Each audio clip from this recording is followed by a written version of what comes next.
Okay, તો હવે આપણે ચેપ્ટર 6 જોઈ રહ્યા છીએ, બરાબર. કાર્ય ઉર્જા અને પાવર. સદિશ. સદિશ રાશિ એટલે શું? એને દર્શાવવા માટે મૂલ્ય અને દિશા બેની જરૂર પડે. સદિશ એટલે મૂલ્ય ઇન્ટુ એકમ સદિશ, બરાબર. સદિશ રાશિને કેવી રીતના દર્શાવવું? મૂલ્ય ઇન્ટુ એકમ સદિશ. તો એકમ સદિશ એન કેપ અથવા યુ કેપ, એનું મૂલ્ય શું થાય? સદિશ એના છેદમાં એનું મૂલ્ય. હવે ડોટ ગુણાકાર. આગળના ચેપ્ટરમાં ક્રોસ ગુણાકાર હશે, ડોટ ગુણાકાર. એ ડોટ બી, એનો જવાબ શું આવે? એ બી કોસ થીટા. થીટા એ શું? એ અને બી વચ્ચેનો ખૂણો છે, બરાબર. હવે જો આઈ કેપ ગુણ્યા આઈ કેપ, જે કેપ ગુણ્યા મતલબ ડોટ ગુણ્યા તો ન કહી શકાય, આઈ ડોટ આઈ, જે ડોટ જે, કે ડોટ કે બરાબર 1. પણ એનો કોઈ પણ બીજા સાથેનો ગુણાકાર એ 0 થઈ જશે, બરાબર. તો ડોટ પ્રોડક્ટ માટે આ વસ્તુ યાદ રાખો. હવે એ ક્રોસ બી બરાબર શું થાય? A B into sine theta N cap. તો ક્રોસ માટે સાઇન થીટા, ડોટ માટે કોસ થીટા, બરાબર. અને દિશા છે એ તમને જમણા હાથના સ્ક્રૂના નિયમ પરથી મળશે. આઈ જે તો એનો તમને મળશે કે કેપ, જે કે તો આઈ કેપ, કે આઈ તો જે કેપ, બરાબર. પછી જો આનું રિવર્સ કરી નાખશો તો પછી માઇનસ સાઇન પણ આવી જશે, એટલે ખાસ ધ્યાન રાખો. અને આ બધાનું મૂલ્ય શું થઈ જશે? બરાબર 0 થઈ જશે. એટલે આ વસ્તુ રીતે ધ્યાન રાખો. હવે આવું ત્રિકોણ દોર્યો હોય, અહીંયા એ હોય, અહીંયા બી હોય, અહીંયા સી, આ રીતના 3 સદિશ આપ્યા, સામેના ખૂણા આલ્ફા, બીટા અને ગામા હોય તો શું હોઈ શકે આના માટે? બરાબર. તો આનું ક્ષેત્રફળ કેવી રીતના દર્શાવાય? તો કે સોરી મતલબ આ ત્રિકોણ માટે શું હોઈ શકે? તો કે સાઇન આલ્ફાના છેદમાં એ, સાઇન બીટાના છેદમાં બી, સાઇન ગામાના છેદમાં સી, એ ત્રણેય સમાન હોય.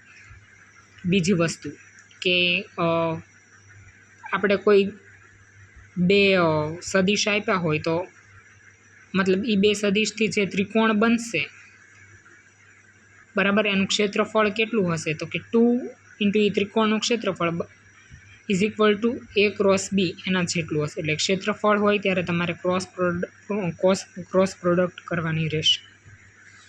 નેક્સ્ટ પહેલું છે ડબલ્યુ બરાબર એફ ડી કોસ થીટા, બરાબર. આપણને બધાને ખબર છે ડબલ્યુ બરાબર એફ ઇન્ટુ ડી થાય છે, ઇન્ટુ કોસ થીટા અચળ બળ હોય તો, અને ચલ બળ હોય તો પછી ડબલ્યુ બરાબર એફ ઇન્ટુ ડી એલ. અહીંયા તો ડોટ પ્રોડક્ટ જ છે પણ અહીંયા સંકલન કરવાનું છે, બરાબર. પછી જો થીટા 90 વચ્ચેનો હશે તો પછી ધન હશે, અને પછી 180 સુધી જશે તો પછી ઋણ હશે, બરાબર.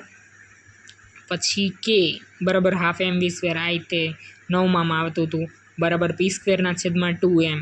ઘણીવાર આ સૂત્ર ઉપરથી પૂછે છે. વેગમાન બરાબર શું થઈ જાય? આ સૂત્રનું તમે જો પી બરાબર √2mk થઈ જશે. આ સૂત્ર ઉપરથી પૂછે છે, બરાબર. ડબલ્યુ બરાબર કે ફાઇનલ માઇનસ કે ઇનિશિયલ, ચલ બળ, સ્થિતિ ઉર્જા, બરાબર. સ્થિતિ ઉર્જા ઋણ હશે, અને આ કાર્યપથ પર આધાર રાખશે નહીં, બરાબર. સંરક્ષી બળ માટે તમે આવું કહી શકો, બરાબર. બંધ ગાળો દર્શાવ્યો છે. ગુરુત્વીય સ્થિતિ ઉર્જા યુ બરાબર mgh થાય છે, બધાને ખબર છે. ઓકે. પછી કે યુ બરાબર ઈ, બરાબર. એ અચળ હોય. ગતિ ઉર્જા અને સ્થિતિ ઉર્જા એ અચળ હોય છે, બરાબર. તો ડેલ્ટા કે એટલે ગતિ ઉર્જાનો ફેરફાર અને સ્થિતિ ઉર્જાનો ફેરફાર એ 0 હોય છે.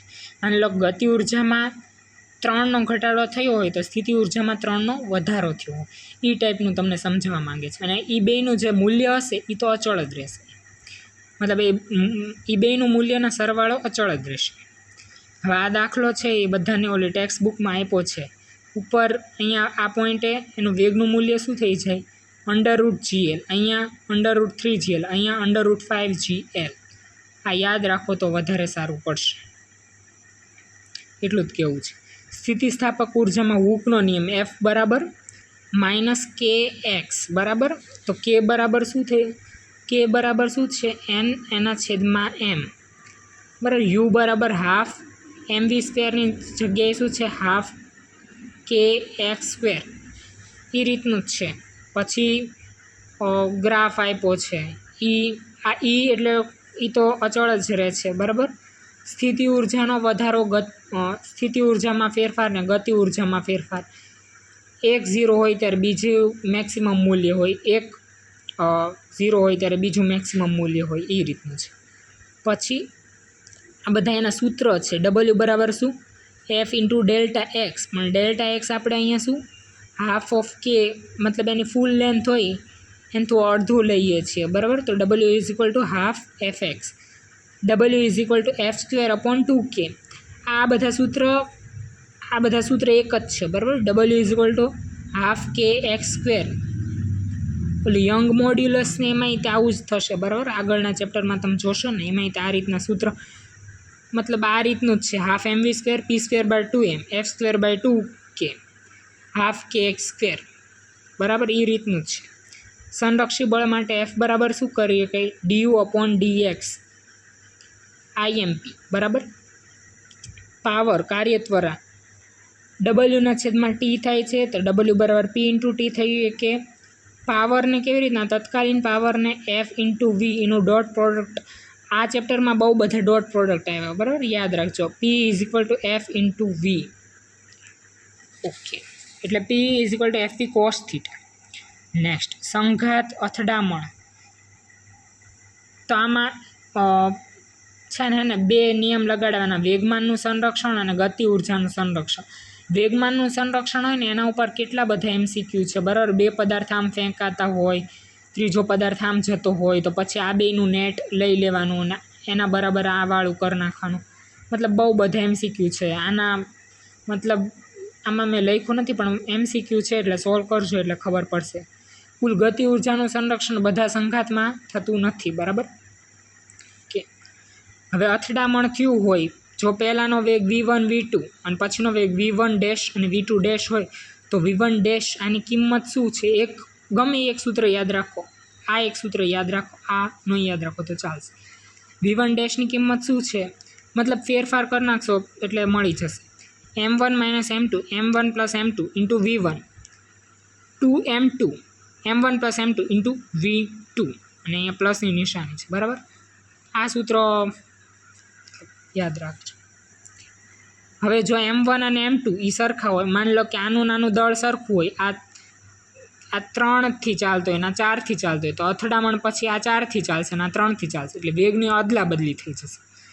પછી બીજું એવું કીધું છે કે m2 એ બહુ મોટો હોય, m2 બહુ મોટો આમ દડા જેવો હોય, તો પછી આ ભટકાઈને પાછો આવી જશે અને આ 0, આનો વેગ તો એમ મતલબ 0 જ થઈ જશે. એમ આનો વેગ જે હશે એ ભટકાઈને પાછો આવી જશે એની દિશામાં. બરાબર.